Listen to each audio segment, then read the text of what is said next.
பணப்பிரியன் பணத்தினாலே திருப்தி அடைவதில்லை, செல்வப்பிரியன் செல்வத்தினாலே திருப்தி அடைவதில்லை. இதுவும் மாயை. எவ்வளவு பணம் சம்பாதிச்சாலும் எவ்வளவு கோடி கோடியாக சேர்த்தாலும் அதனால அவன் திருப்தி அடைய போறது கிடையாது. அதுக்கு வசனம் சொல்லுது, நான் சூரியனுக்கு கீழே நான் கண்ட ஒரு பெரும் குறிய தீங்கு உண்டு. அதாவது ஐஸ்வர்யமானது அதை உடையவனுக்கு கேடு உண்டாக்கும்படிக்கு சேர்த்து வைக்கப்படுது. ஐஸ்வர்யமானது அதை உடையவனுக்கு என்ன பண்ணான்? கேடு உண்டாகலாம். ரொம்ப இருந்தாலும் ரொம்ப கேடு தான் நினைக்கிறேன். அப்போ கேடு சரியா? ஐஸ்வர்யம் அதிகமாக தான் கேடு தான் அப்படின்னு வேதம் சொல்லுகிறது. அந்த ஐஸ்வர்யம் ஏன்னா எப்படி கேடு உண்டாகணும் சொல்லும் போது அதெல்லாம் சொன்னா சூப்பராக இருக்கும். அப்படியே அப்படியே அப்படியே இதை நீட்டிட்டு அப்படியே பிரச்சனை பண்ணிடலாம். ஐஸ்வர்யம் உடையவனுக்கு ஐஸ்வர்யம் கேடு உண்டாக்கணும். அவ்வளோ அற்புதமான சத்தியம். அது சின்ன வார்த்தை தான் பாருங்க, நீங்க அதோடைய விலக்கம் அப்படி ஸ்பெட் ஆகும். அது எப்படி ஏன்னா உண்மையை சொல்லுங்க, அந்த ஐஸ்வர்யம் வரும்போது அவனுக்கு அவங்களோட பெருமை வரும். ஃபர்ஸ்ட் பண்ண வரும், பெருமை வரும், தாழ்மை வராது. யாரையும் மதிக்க மாட்டான், யாருக்கும் கீழ்ப்படிய மாட்டான், யாரையும் மதிக்க மாட்டான், யாருக்கும் கீழ்ப்படிய மாட்டான், துணிகரமா செய்வான். நீதி நியாயம்லாம் அவனுக்கு எதுவுமே தெரியாது. அவன் என்ன வேணாலும் செய்வான். அதனால அவனுக்கே அவன் கேடு உண்டாக்கி கொள்வான். அவனுக்கு மாத்திரம் கிடையாது, அவன் மனைவி, அவன் பிள்ளைங்க, அவன் சந்ததிகளுக்கு எல்லாத்துக்கும் கேடு உண்டாக்கி கொள்வான். அவனுடைய பணத்தினுடைய திமிரினாலே, அவனுடைய பெருமையினாலே, அவனுடைய அகங்காரத்தினாலே அவன் குடும்பத்துக்கே ஒரு பெரிய குழியை வெட்டுவான். அப்படிதான் சுருக்கமாக சொல்றான். நல்ல பெரிய வசனம் இருக்குது. சுருக்க வசனம்.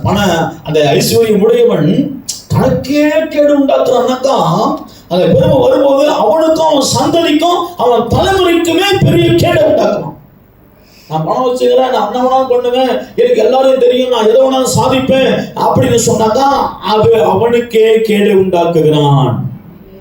ஆமா சொல்லுங்க, அதான் அதனுடைய ஜட்ஜ்மெண்ட். சரியா?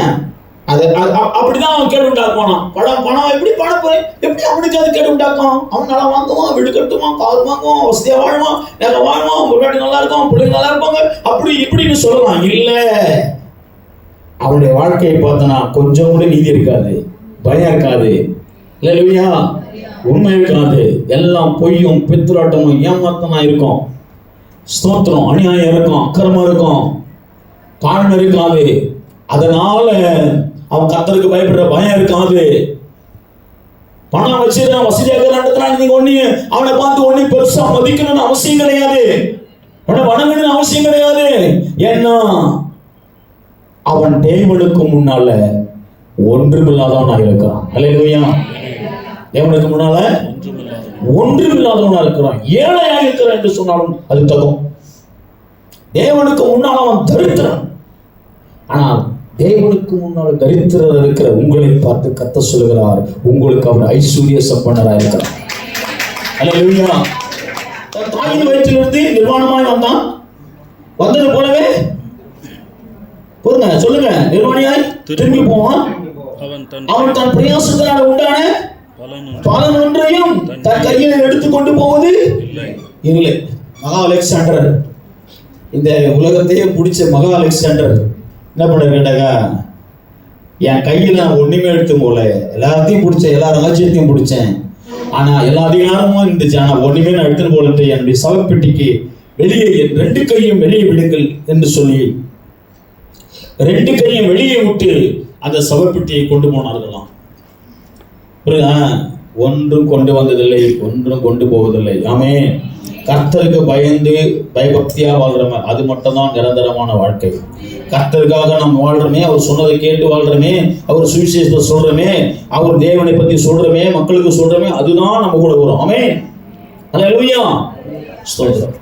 இந்த காரியம் பண்ணணும், ஜெபிக்கணும், அறிவிப்பு சொல்லணும், இந்த பாட்டு பாடணும், எல்லாமே செய்யணும். எல்லாமே செஞ்சுக்கிட்டு போனாதான் அது ஆராதனை. சும்மா அப்படியே டைம் வச்சு சொல்லிட்டு கத்தந்தவங்க அப்படியே நான் அச்சம் ஓடுறதுனா ஓடி என்ன பண்ண போறீங்க? தேவாலயத்துல வந்தா ரொம்ப பொறுமை தேவை. ஆமென்.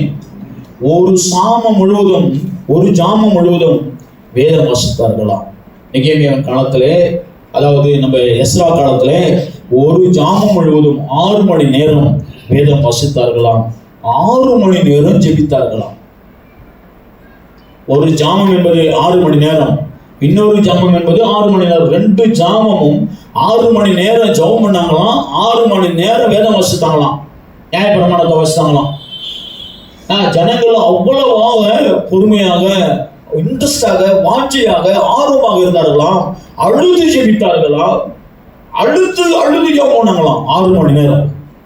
ஜனங்கள், இஸ்ரவேல் மக்கள் அவ்வளவு பாடுகளை அனுபவிச்சாங்க, அவ்வளவு சத்துருக்கள் நெருக்கப்பட்டாங்க.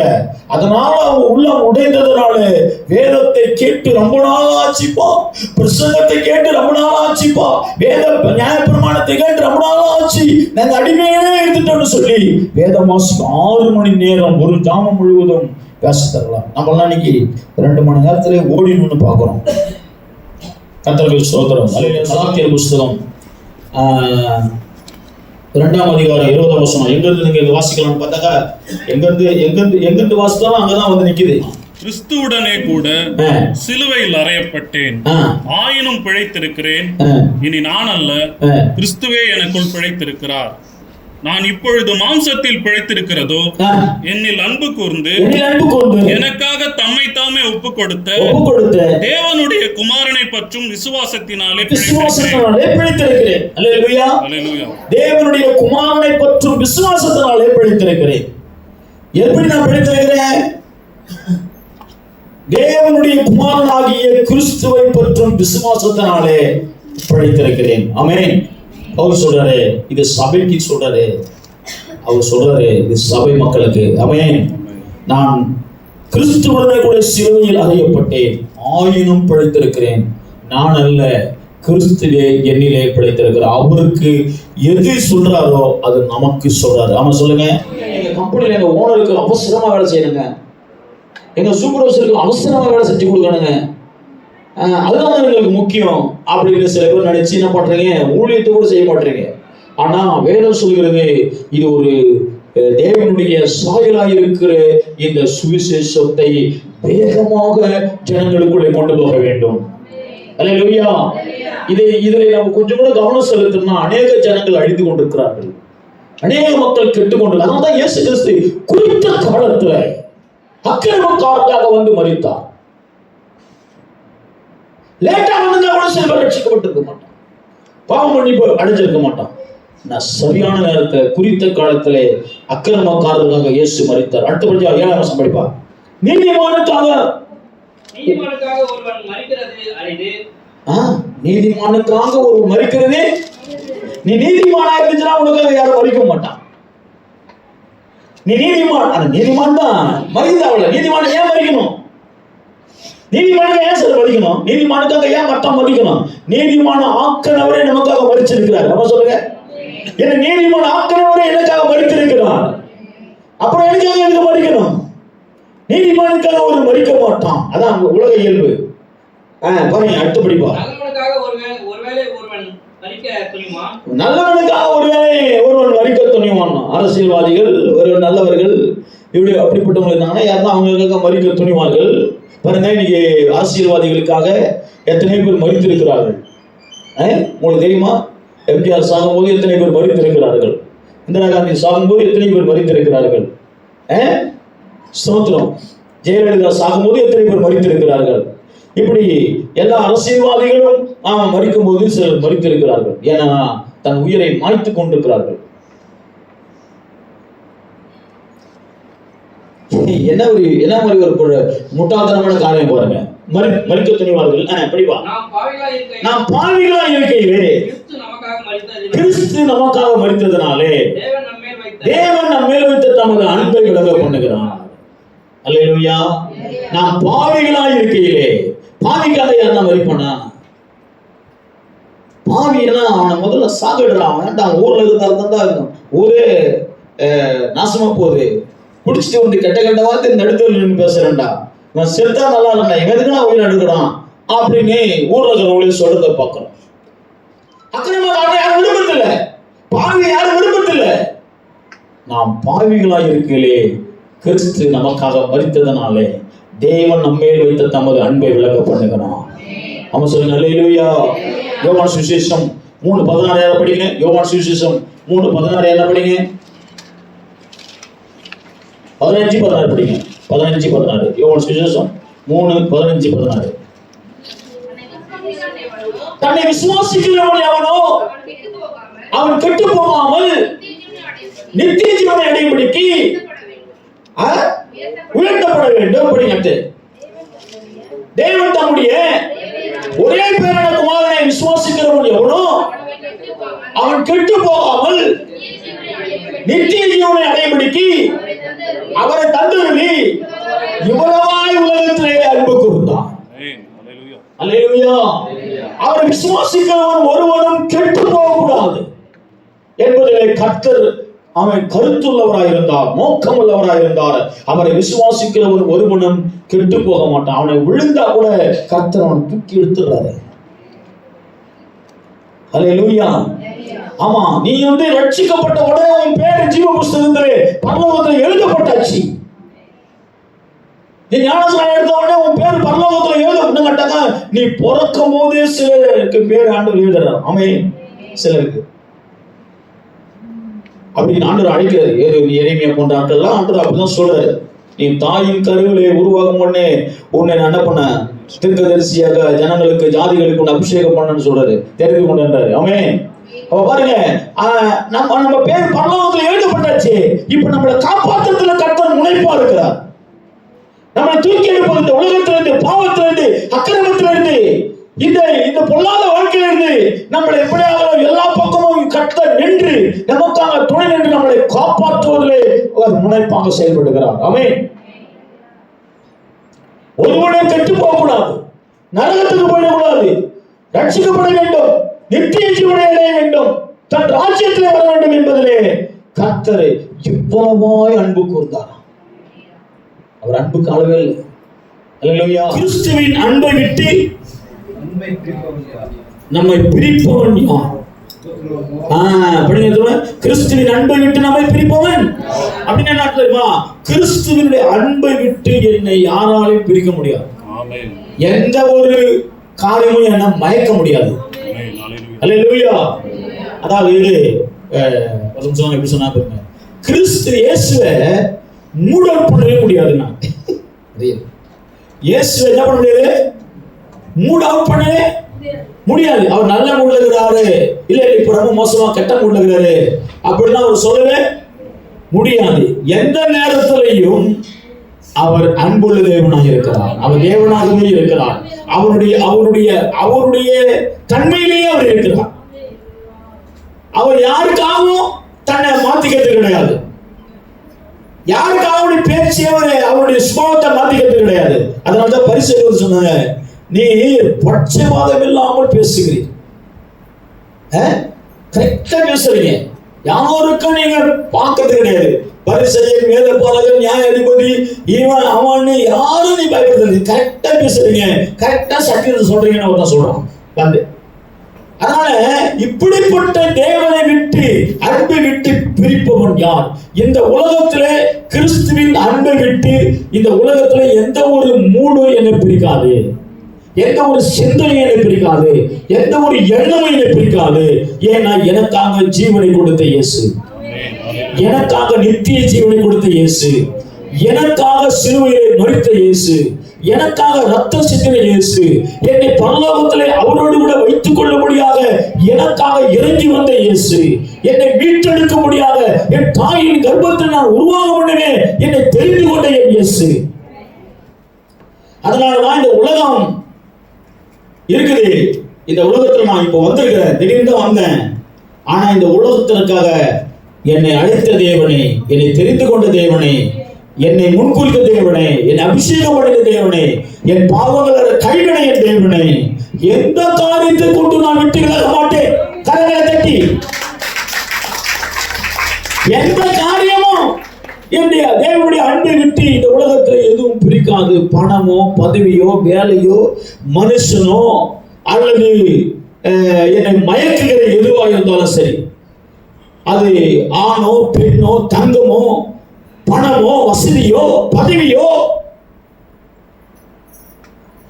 எந்த இச்சையோ எந்த கெட்ட பழக்கங்களோ என்னை மயக்க முடியாது, என்னை அடிக்ட் பண்ண முடியாது, என்னை ஆளுகை செய்ய முடியாது, என்னை ஒடுக்க முடியாது, என்னை கிறிஸ்துவின் அன்பை விட்டு பிரிக்க முடியாது என்ற. அல்லேலூயா. கிறிஸ்துவின் அன்பை விட்டு என்னை எதுவுமே நம்மளது பிரிக்க முடியாது. ஏன்னு கேட்டாங்க, எனக்கு தெரியும் என் ஆண்டவரை விட்டா இந்த உலகத்தை என்னால ஒண்ணுமே பண்ண முடியாது. அல்லேலூயா. என் ஆண்டவர் தான் எனக்கு எல்லாமே, என் ஆண்டவர் தான் எனக்கு எல்லாமே. அதனால இந்த உலகத்துல எதுவுமே கிறிஸ்துவின் அன்பை விட்டு என்னை பிரிக்காது. அல்லேலூயா. அவன் எந்த மனுஷனும் எந்த மனுஷனுடைய அன்பும் எந்த மனுஷனுடைய பொருளாதாரமும் எதுவுமே வஞ்சகமான வார்த்தைகள், தந்திரமான வார்த்தைகள், சூழ்ச்சியான காரியங்கள் எதுவுமே என்ன மயக்க முடியாது. அல்லேலூயா. அல்லேலூயா. ஒரு வழியை சொல்ற, கிறிஸ்துவின் அன்பை விட்டு பிரிப்பவன் யார்? உபத்திரவமோ வியாகுலமோ சொல்றாங்க. இல்ல அவங்க துன்பம் கொடுத்தா பிரிஞ்சிருவாங்க, அவங்க கொஞ்சம் கஷ்டம் கொடுத்தா பிரிஞ்சிருவாங்க, அவனுக்கு கொஞ்சம் கவலை கொடுத்தா பிரிஞ்சிருவாங்க, அவனுக்கு பிரியமானதை எடுத்துக்கிட்டா பிரிஞ்சிருவாங்க. யோபுக்கு 10 பிள்ளைங்க இருந்தாங்க, 10 பிள்ளைங்க எடுத்துட்டான் பிசாசு, தூக்கிட்டான். ஆடு மாடுகள், ஆயிரக்கணக்கான ஆடு மாடுகள், ஒட்டகங்கள், வேலையாட்கள், எவ்வளவு எல்லாரும் இது பிரிஞ்சிருவாங்க, கர்த்தரை விட்டுருவாங்க. இவனா அவன் மேல இருக்கிற வேலை எடுங்க, அவனை சுத்தி வேலை போட்டு வச்சிருக்கீங்க, அந்த வேலையை எடுங்க. அவன் முன்ன மறுதலிக்கிறான் இல்லையா பாருங்க. அல்லேலூயா சொல்லுங்க. அல்லேலூயா. அவன் தன் உத்தமத்திலே இருந்தான். அதுக்கு அவன் மனைவியே சாட்சி. அவன் உத்தமத்திலே இருந்தான். எவ்வளவு அவன் உத்தமத்திலே இருப்பாய். எப்பவுமே சொல்றாங்க, ஊழியக்காரங்களுக்கு சொல்றாங்க, விசுவாசிகளை தான் மேட்ரு. உன் மனைவி கரெக்டா உன்னை பத்தி சொல்லிட்டாங்கன்னா அதுதான் ஏன் கரெக்டா.